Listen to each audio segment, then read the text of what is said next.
Muy buenos días, un cordial saludo a mis estudiantes del tercer nivel básico del colegio CIA Educación para Todos. Les presento la clase correspondiente a la semana duodécima, que se titula El género dramático de la asignatura de lenguaje. Como objetivo de la clase es conocer y diferenciar los elementos del género dramático.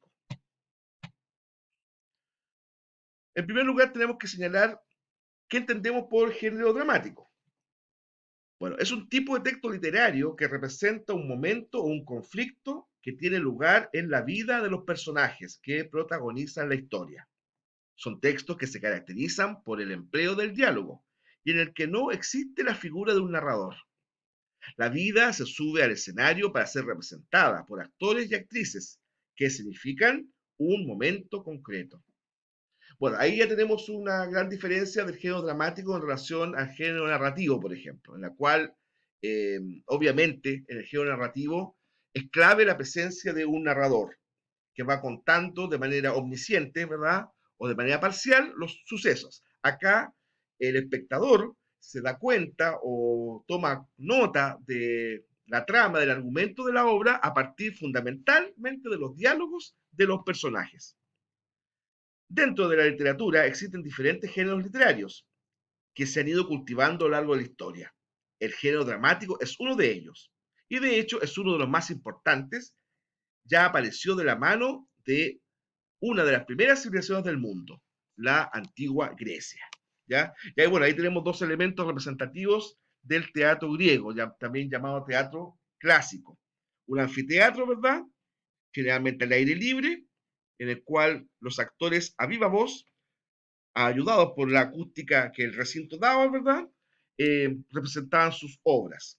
Y al lado, las famosas máscaras del teatro griego, que representaban sentimientos o sensaciones. Una máscara sonriente, ¿verdad? Y una máscara doliente. Bueno, veamos algunas características del género dramático. En primer lugar, no es un género que esté pensado para ser leído, sino que está pensado para ser interpretado. En el género dramático nos encontramos, por tanto, ante textos escritos para obras teatrales, que pueden ser leídos, pero que, ante todo, se crean para ser representados delante de los espectadores.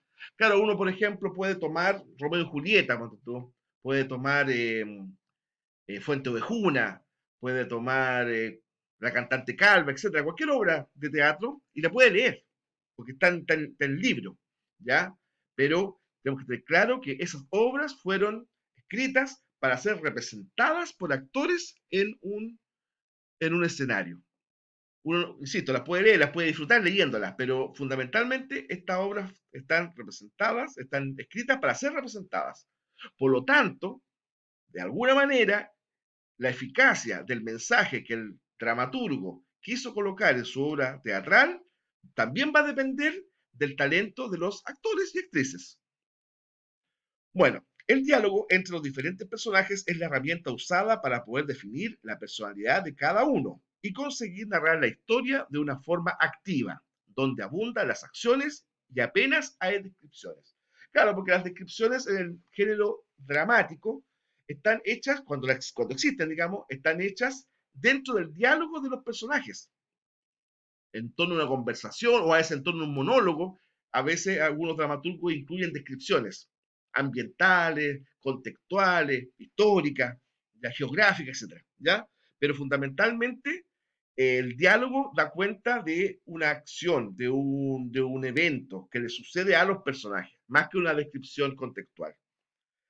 Se conoce como género dramático porque el drama es la palabra que se emplea para hacer referencia a las creaciones literarias, en las que el dramaturgo relata hechos y acontecimientos que tienen lugar en un espacio o tiempo concreto. Ya, vamos a ver más adelante, ¿verdad?, que es incorrecto decir drama como sinónimo de algo malo, de algo trágico. Uno en la vida diaria le dice drama a eso, pero la verdad es que drama es un término más amplio, que implica en el fondo cualquier representación de corte teatral. Bueno, ahí tenemos, ¿verdad?, una mini definición de diálogo, ¿ya? Ahí están dos personajes, una mujer y un hombre hablando. Dice, es la forma de expresión básica del teatro, ya sea en prosa o verso. Claro, ¿ah? También ahí es importante señalar, hay importantes y magníficas obras de teatro escritas en verso.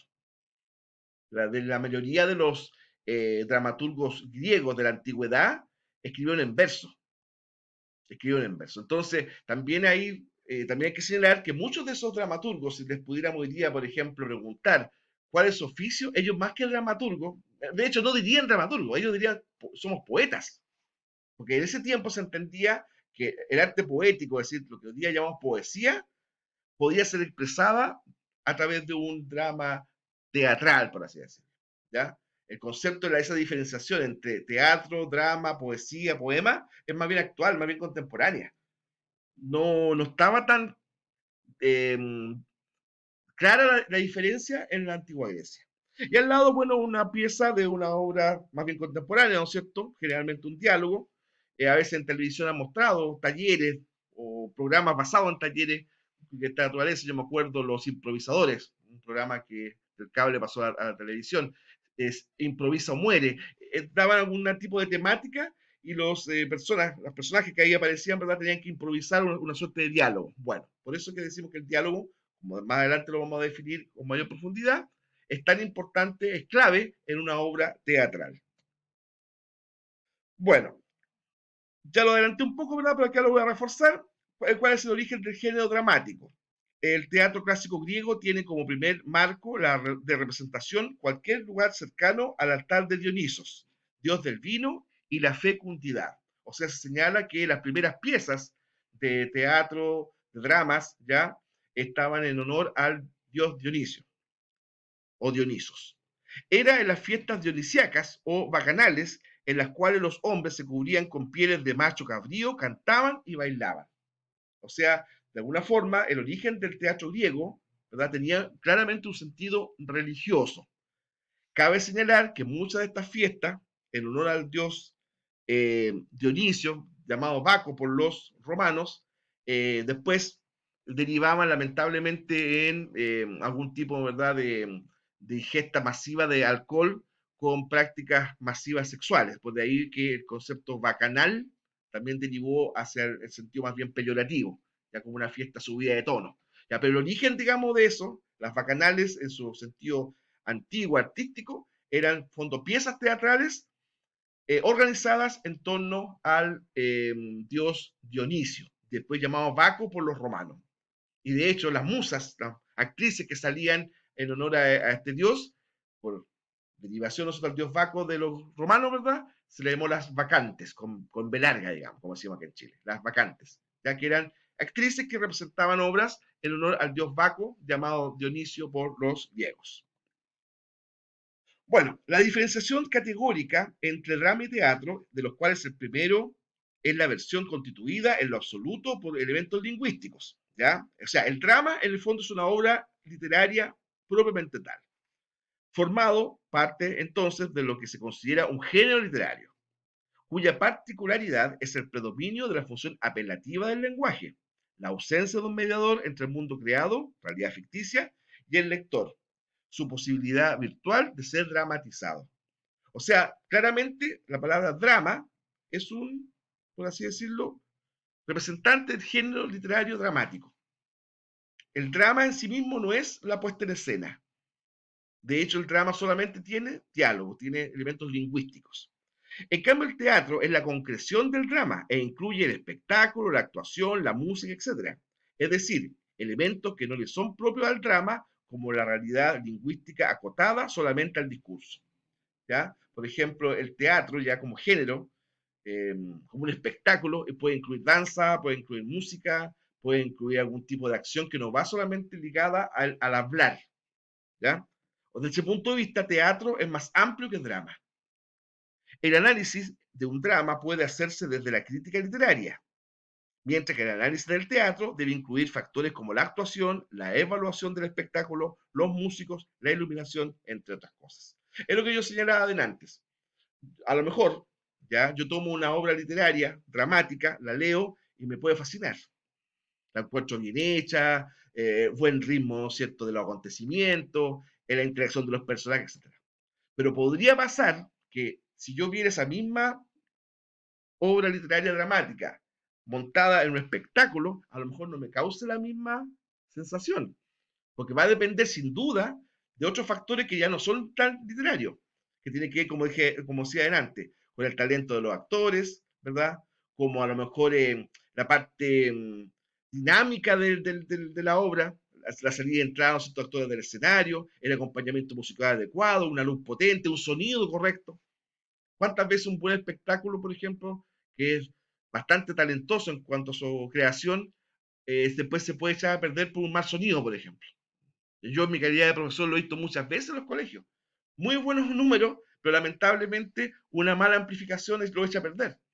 Y después la crítica que se va a hacer es que tuvo malo el número, y a veces no es así. Lo que influyó puede ser una mala amplificación o una mala iluminación. Bueno, teatro va más allá que la acción literaria probablemente tal.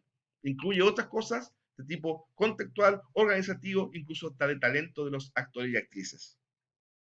Por lo mismo, es incorrecto hablar de drama como sinónimo de tragedia. Como veremos más adelante, tanto la tragedia como la comedia son partes genéricas de un drama. ¿Ya?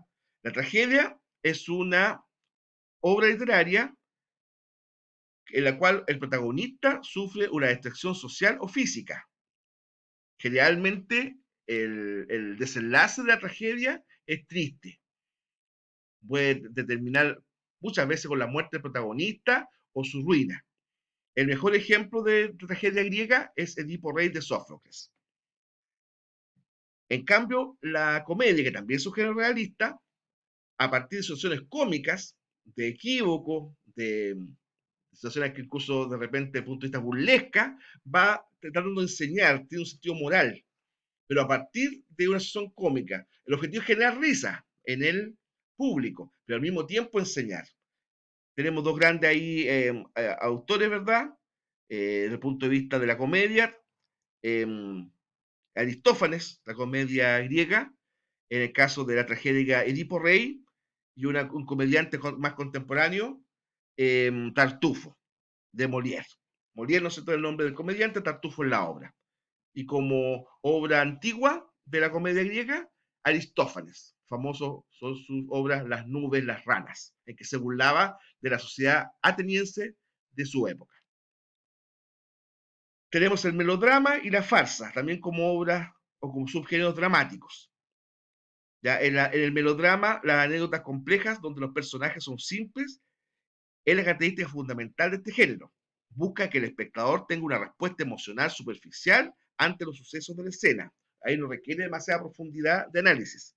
Y la farsa es descrita como un género imposible, porque muchas veces mezcla elementos de todos los otros géneros, cayendo muchas veces en el absurdo. ¿Ya? La cantante Calva es el mejor ejemplo contemporáneo de farsa. Tenemos ahí elementos dramáticos, el diálogo, el monólogo, el soliloquio, ¿verdad? El diálogo, ya lo explicamos, el intercambio de expresiones y mensajes entre protagonistas. El monólogo es una forma discursiva en la cual un personaje, generalmente el protagonista, ¿verdad? Habla de su yo interior y de la toma de decisiones, muchas veces que tienen que ver con el desenlace de la obra. En cambio, el soliloquio es como la misma acción, pero el protagonista o quien está haciendo el soliloquio no habla tanto de sí mismo, sino que más bien comenta, establece una suerte de discurso con otro acontecimiento, de modo más bien contextual. Ahí podrían incluir algún tipo de descripción, ¿ya? O una reflexión sobre la vida, sobre la... Pero más bien el soliloquio no se refiere a su yo interior. El aparte es cuando un personaje, en medio de la obra, le habla al público, que le da como un mensaje al público, hace una suerte de complicidad con el público, estableciendo una especie así de, como de mensaje paralelo a lo que está ocurriendo. Ese es el aparte. De hecho, por lo general, como norma general, ¿verdad? Los actores no miran al público, pero en la parte sí. Como que le habla así directamente, como que lo alerta de algo que va a pasar. Y el mutis, que por culpa de la caricatura del León Melquiades, ¿no es cierto? Uno piensa que es mutis cuando un personaje se arranca, ¿no es verdad? Hacemos mutis hacia la izquierda. Bueno, no. El mutis es un silencio que hace el actor o el personaje previo a su salida. Bueno, ahí tenemos tres importantes dramaturgos, ¿verdad? Shakespeare en la antigüedad, Inglés, Lope de Vega, español, y Alejandro Sivekin, actor y dramaturgo chileno. Muchas gracias.